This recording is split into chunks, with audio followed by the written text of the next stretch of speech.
Assalamualaikum warahmatullahi wabarakatuh. Alhamdulillah, nahmaduhu wa nasta'inuhu wa nastaghfiruh wa na'udzu billahi min shururi anfusina wa sayyiati a'malina. Man yahdihillahu fala mudilla lahu wa man yudlil fala hadiya lahu. Asyhadu an la ilaha illallah wahdahu la syarika lah wa asyhadu anna Muhammadan abduhu wa rasuluh. Ya ayyuhalladzina amanu ittaqullaha haqqa tuqatih wa la tamutunna illa wa antum muslimun.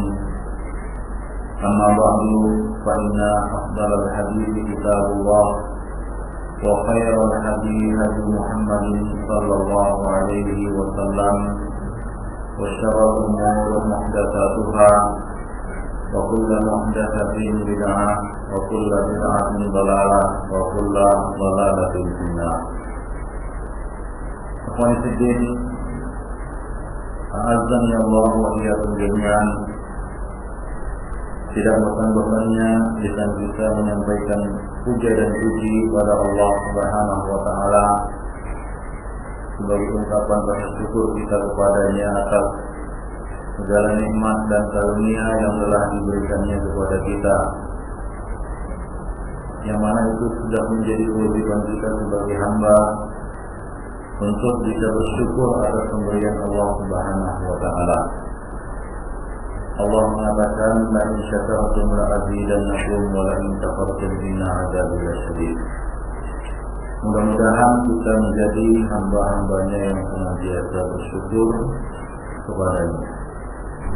Selawat dan salam kita limpahkan untuk Nabi kita Muhammad sallallahu alaihi wasallam, Nabiur Rahmah, yang telah menyampaikan amanah, menyampaikan risalah dengan sebenar-benarnya, dengan seamanah-amanahnya, tanpa ada yang ditutup-tutupi dan tanpa ada yang disembunyikan.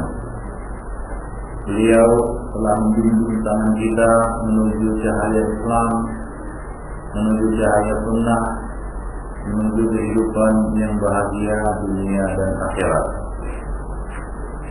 Beliau adalah teladan kita, beliau adalah panutan dan ikutan kita.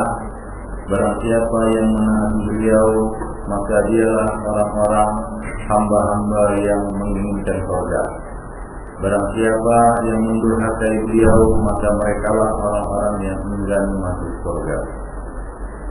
Selawat dan salam tidak lupa juga kita limpahkan untuk keluarga beliau, sahabat-sahabat beliau, dan semua orang yang mengikuti beliau sampai hari kemudian kelak.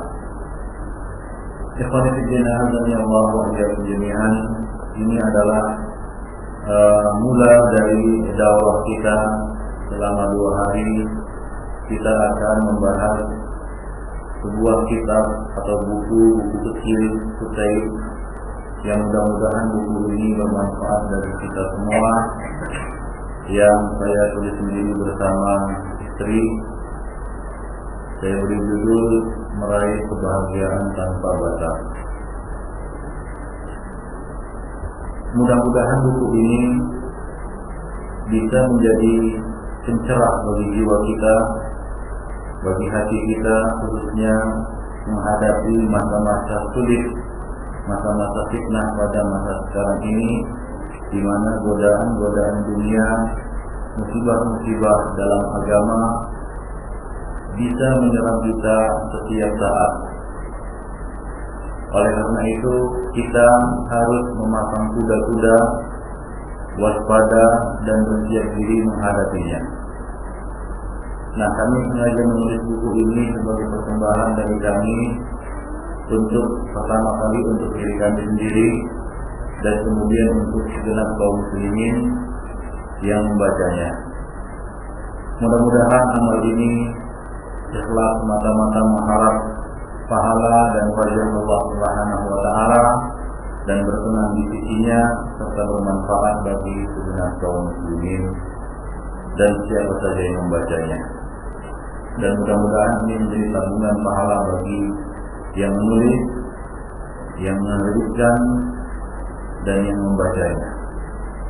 Ikhwani fillah azza wa jalla jami'an.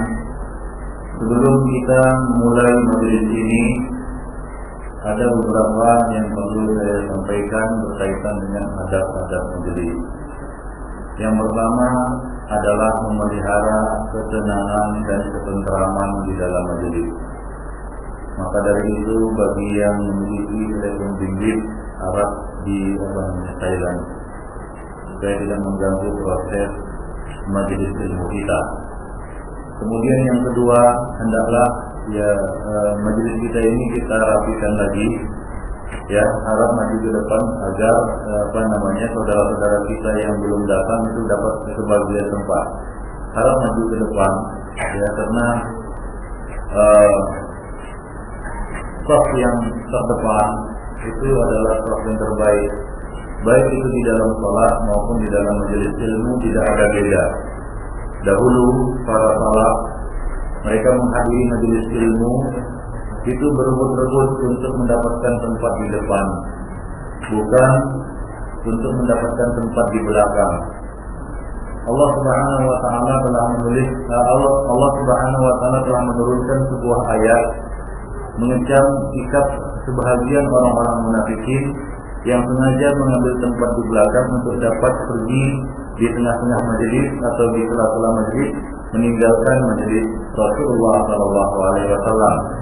Yaitu surat An-Nur, Allah mengatakan, la taj'alu du'a ar-rasul bainakum ka du'a'i ba'dikum ba'dha.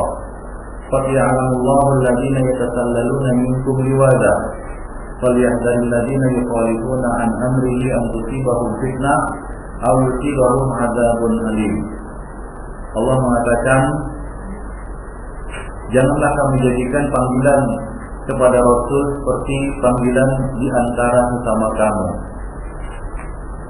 Dan sungguh Allah Subhanahu wa taala telah mengetahui sebahagian orang yang berlindung di balik punggung temannya untuk meninggalkan majelis.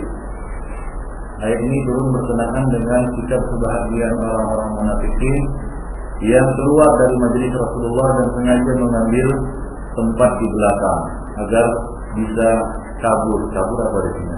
Lari dari majelis.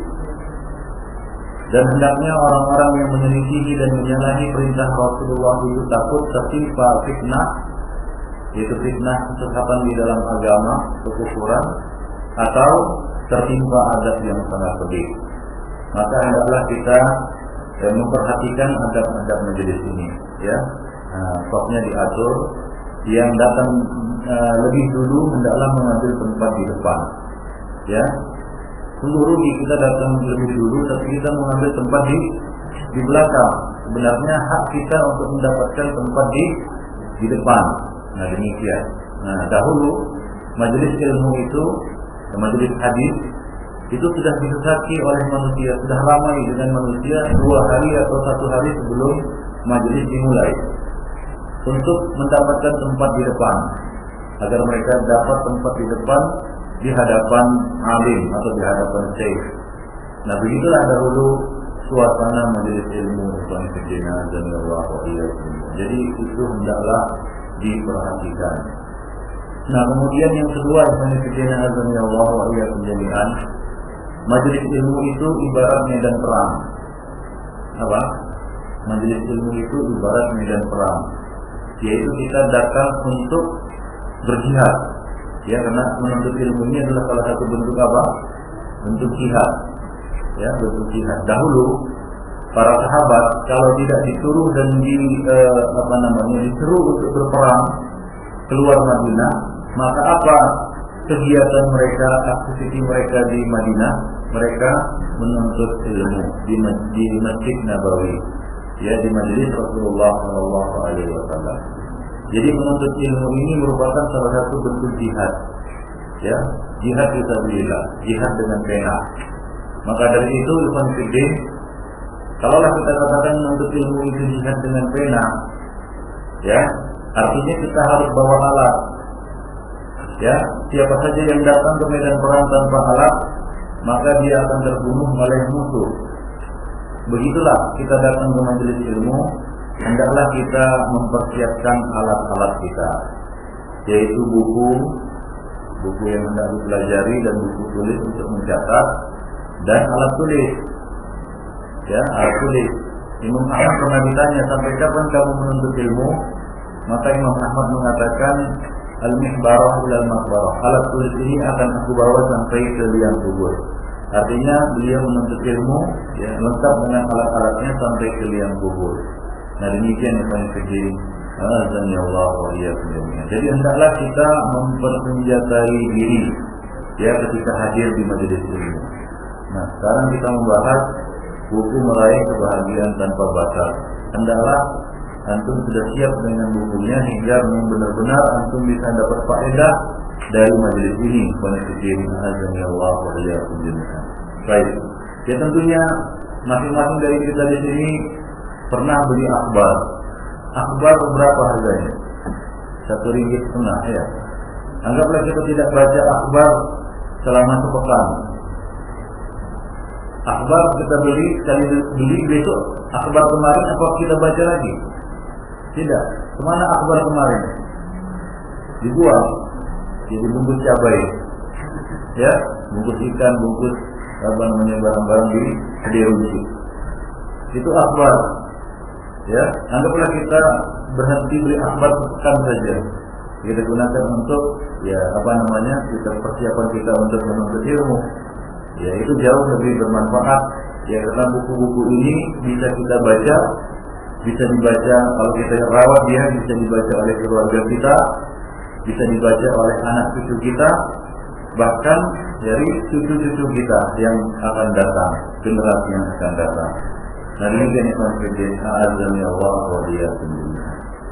Nah, demikianlah. Nah, kemudian adab majelis ilmu yang berikutnya adalah, ya, hendaknya jangan tidur di majelis ilmu. Ya, kalau antum sebagai hadirin pendengar tidur, bagaimana kalau pembicaranya tidur? Coba pikirkan bagaimana kalau saya tidur, pembicaranya juga tidur. Ya, tidak ada majelis ilmu. Maka kalau antum mengantuk, ya, maka pergilah berwudu.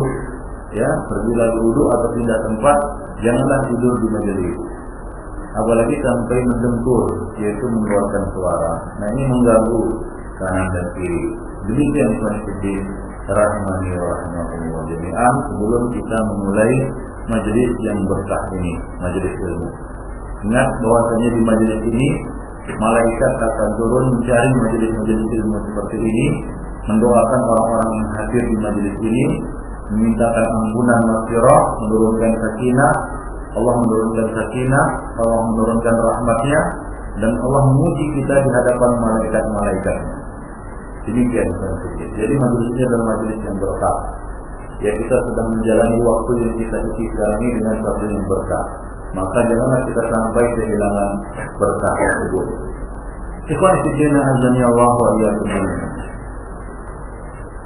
Berbicara tentang bahagia, kalau saya tanya setiap orang yang hadir di sini, maukah kita meraih kebahagiaan? Maka pasti tidak ada yang menjawab tidak. Karena kalau dia menjawab tidak, artinya mungkin dia kurang normal, kurang waras. Ya, pasti dia ingin meraih kebahagiaan dalam hidupnya. Tiap orang pasti memimpikan, dia pasti memimpikan kebahagiaan bagi dirinya, bahkan bukan hanya dirinya, ya bagi keluarganya, anak istrinya. Begitulah cita-cita setiap mukmin.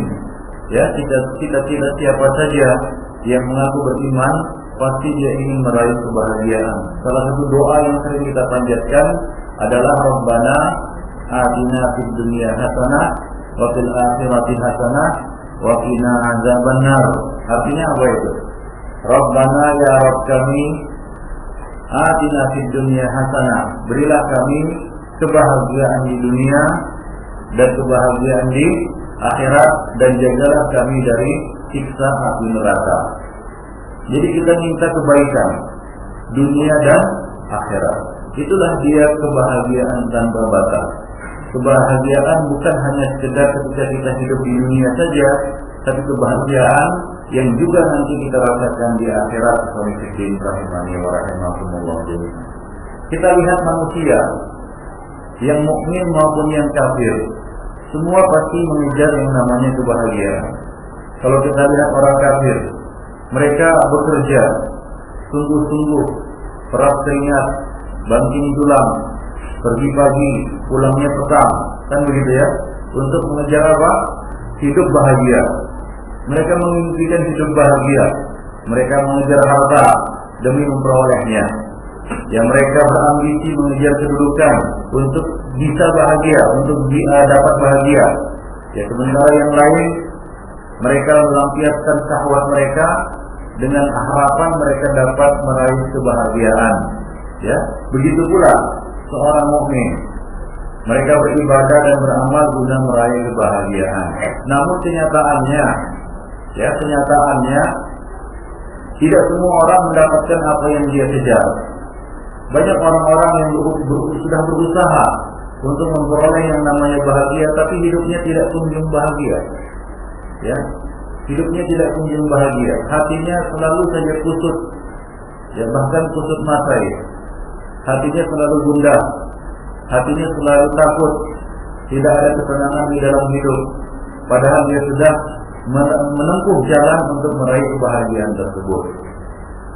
Maka di sini terjadi perbedaan, ya, antara seorang mukmin dengan seorang kafir. Orang yang tidak beriman atau orang kafir atau orang yang kurang keimanannya, angan mereka hanya terpaut untuk mengejar kebahagiaan di dunia saja. Mereka tidak pikir di akhirat. Ya, mereka tidak kenal yang namanya Yaumuddin, hari pembalasan, hari di mana kita bertemu dengan Allah Subhanahu wa taala. Nah, kita orang yang beriman, kalau kita terjebak di dalam suasana dan kondisi hati seperti ini, yaitu kita baru merasa yang namanya bahagia jika kita memperoleh kenikmatan duniawi, maka kita perlu mempertanyakan keimanan kita kepada hari akhirat. Ya, banyak orang-orang sekarang ini yang kita katakan tujuan hidupnya sudah bergeser sedikit demi sedikit. Ya, sementara dia kalau kita tanya adalah orang mukmin, adalah orang muslim, mengaku sebagai orang muslim, mengaku sebagai orang yang beriman kepada Allah Subhanahu wa taala. Adapun orang yang benar-benar beriman kepada Allah Subhanahu wa taala, yang mereka senantiasa mendambakan, menginginkan dan mengejar kebahagiaan hidup di dunia dan begitu juga di akhirat.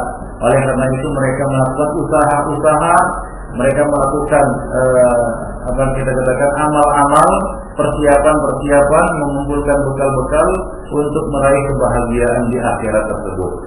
Ya. Bahkan kebahagiaan di akhirat merupakan puncak dari kebahagiaan di dunia.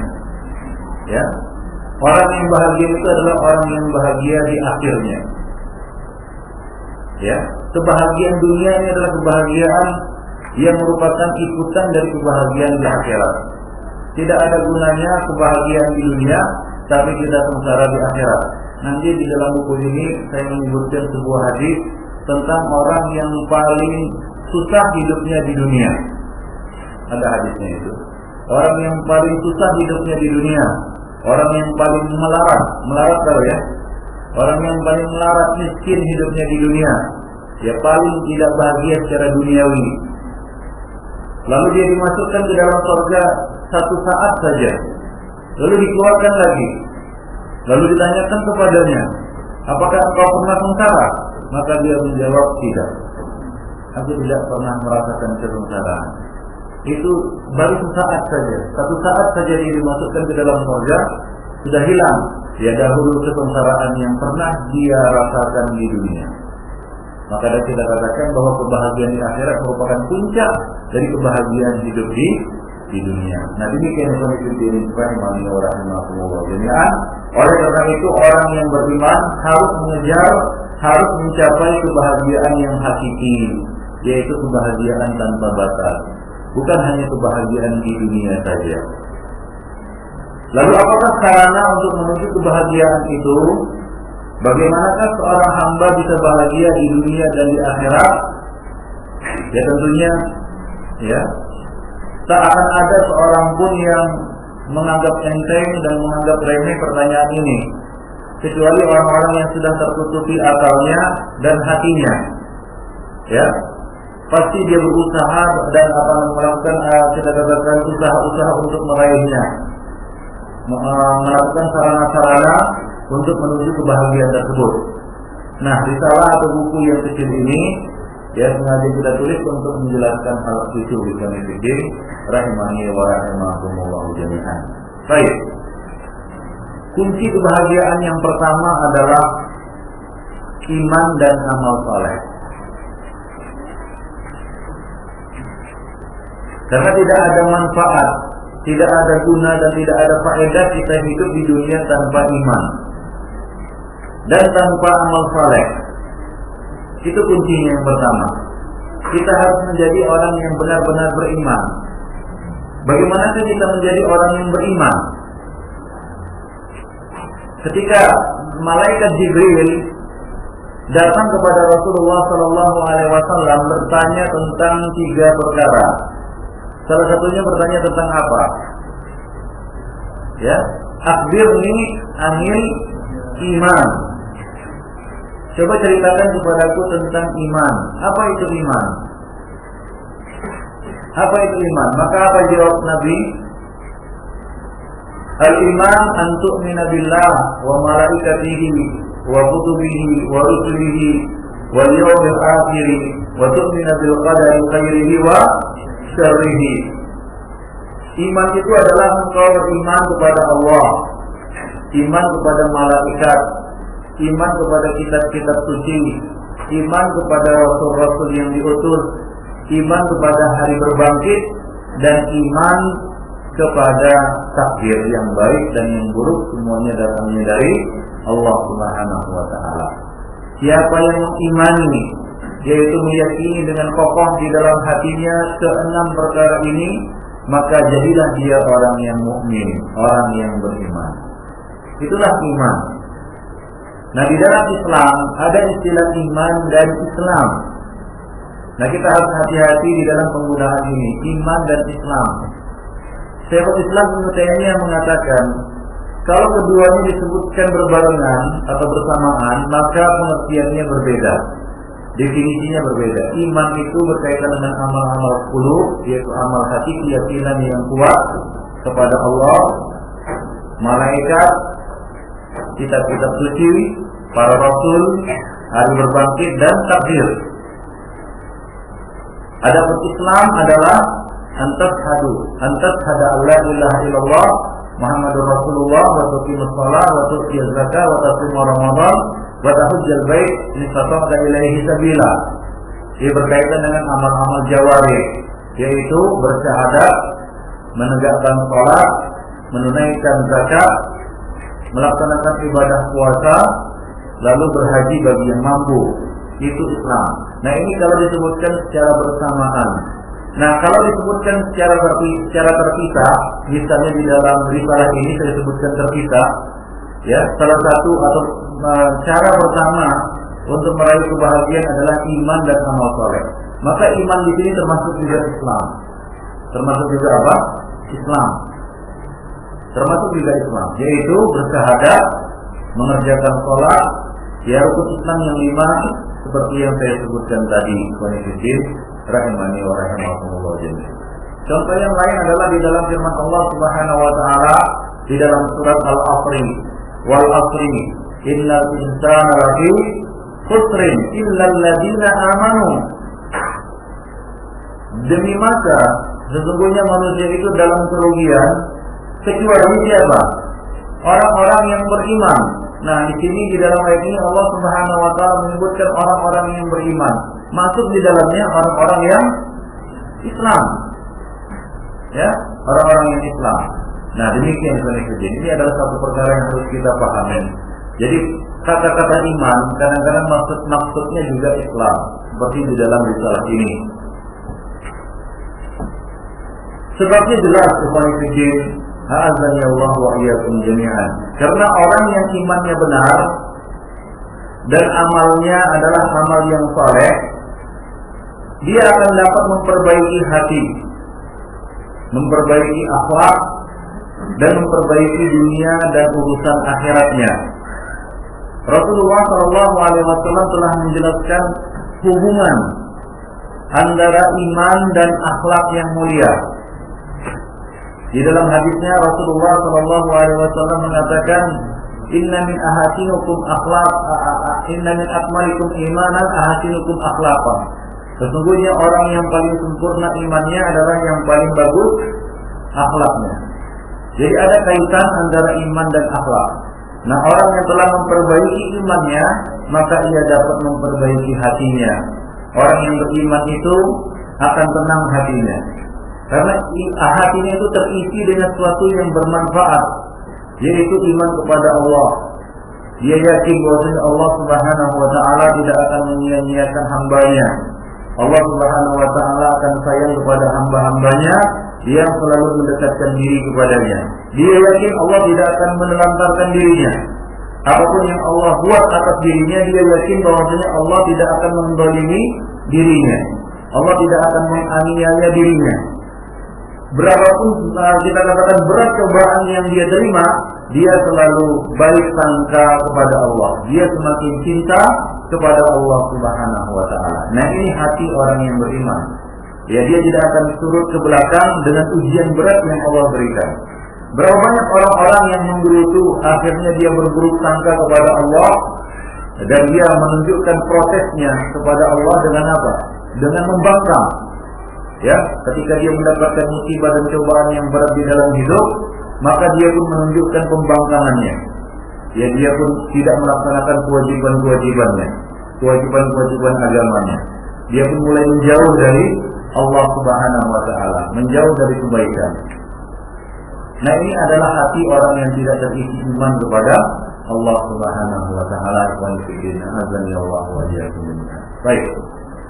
Orang yang beriman, orang yang memiliki iman di dalam hatinya, pada dasarnya ia telah memiliki pijakan yang kokoh. Iman merupakan landasan. Nabi mengatakan Rasul Amri al-Islam. Kepala dari semua urusan itu adalah Islam. Ya, kepala dari semua urusan itu adalah Islam. Landasannya adalah iman. Landasannya adalah iman. Nah, kalau kita tidak memiliki landasan, maka hati kita akan gamang. Gamang artinya akan mudah berbolak-balik. Karena hati itu berbolak-balik dia. Dia harus diikat dengan apa? Dengan iman. Maka dari itu coba lihat hati orang-orang kafir yang tidak memiliki iman, mudah saja berbolak-balik. Urusan-urusan dunia kita lihat, manusia cepat bosan. Ya, muncul model seperti ini, hati mereka bosan, mereka tinggalkan, lalu mereka pindah ke model yang lain. Ya, coba lihat fashion. Berapa lama setiap saat, karena manusia mengikuti hatinya yang terus berbolak-balik. Islam datang dengan ketenangan hati. Ya, Islam datang dengan aturan hidup yang tetap. Ya, karena hati orang-orang yang memeluknya juga tetap dan teguh, tidak berbolak-balik. Rahimani wa rahimakumullah jami'an. Karena yang paling berbahaya apabila berbolak-balik adalah hati. Ya, adalah hati. Nabi mengatakan, ala inna fil jasadi mudghah, idza salahat salahal jasadu kulluh, wa idza fasadat fasadal jasadu kulluh, ala wa hiya al-qalbu. Ketahuilah bahwa di dalam diri kita ini ada secerah daging. Kalau dia bagus, maka baguslah seluruhnya. Kalau dia rusak, maka rusaklah seluruhnya. Apa itu? Yaitu hati kita, hati manusia.